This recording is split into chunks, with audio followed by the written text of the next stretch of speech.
गंगा नदी के किनारे एक साधु रहते थे। वे न केवल विद्वान थे बल्कि उनके पास जादुई शक्तियां भी थीं।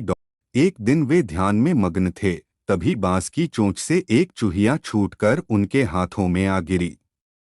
उसकी छोटी सी पूंछ व काली चमकीली आंखें थीं। उन्हें वह बहुत अच्छी लगी, पर घर ले जाने से पहले उन्होंने जादुई मंत्रों के प्रयोग से उसे एक लड़की में बदल दिया। वे उस लड़की को घर ले जाकर पत्नी से बोले, तुम हमेशा से संतान चाहती थी न, तो लो आज से यही हमारी पुत्री है। इसे पूरी देखभाल व स्नेह से पालो। साधु की पत्नी भी अपनी पुत्री को देख प्रसन्न हो उठी। वह उसे राजकुमारी की तरह पालने लगी। साल बीतते गए, नन्ही लड़की एक सुंदर युवती बन गई। जब वह 18 वर्ष की हुई तो साधु व उसकी पत्नी उसके लिए वर तलाशने लगे। साधु ने कहा, मेरी बिटिया का विवाह ऐसे व्यक्ति से होना चाहिए जो सबसे बड़ा हो। मेरे हिसाब से सूर्य ठीक रहेगा। पत्नी ने भी हामी भरी। उन्होंने जादुई मंत्रों के प्रयोग से सूर्य को नीचे बुला लिया। उन्होंने उसे अपनी पुत्री से विवाह करने को कहा, पर पुत्री ने पहले ही न कर दी। वह बोली, पिताजी, यह तो बहुत गर्म है। मैं उससे विवाह करूंगी जो इससे भी बेहतर हो। साधु निराश हो गए। उन्होंने सूर्य से कहा कि वे ही कोई वर सुझाएं। सूर्य ने कहा, बादलों के देवता से बड़ा कौन होगा, उनमें तो मेरी किरणों को भी रोकने की शक्ति है। साधु ने बादलों को नीचे बुलाया व अपनी पुत्री से विवाह करने को कहा, पर इस बार फिर पुत्री ने मना कर दिया। वह बोली, ये तो कितना बदसूरत है, मैं इससे विवाह नहीं कर सकती।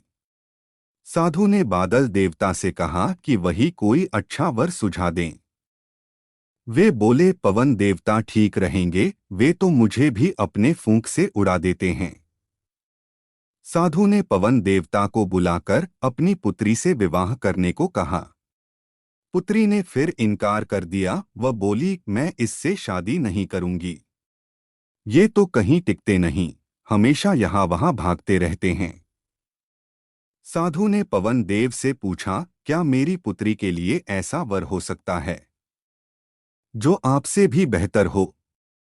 पवन देव ने कहा कि पर्वत देव मजबूत व ऊंचे हैं, वे मेरा भी रास्ता रोक देते हैं। साधु ने पर्वत देवता से कहा कि वह उसकी पुत्री से विवाह कर लें। पुत्री ने फिर से मना कर दिया। वह बोली, ये तो बहुत लंबे, सख्त व कठोर हैं, मैं इनसे विवाह नहीं कर सकती, इनसे भी कोई बेहतर चाहिए। पर्वत देवता ने चूहे का नाम सुझाया। वे बोले, माना मैं काफी सख्त, मजबूत व ऊंचा हूं, पर चूहे मुझ में भी आसानी से बिल बना सकते हैं।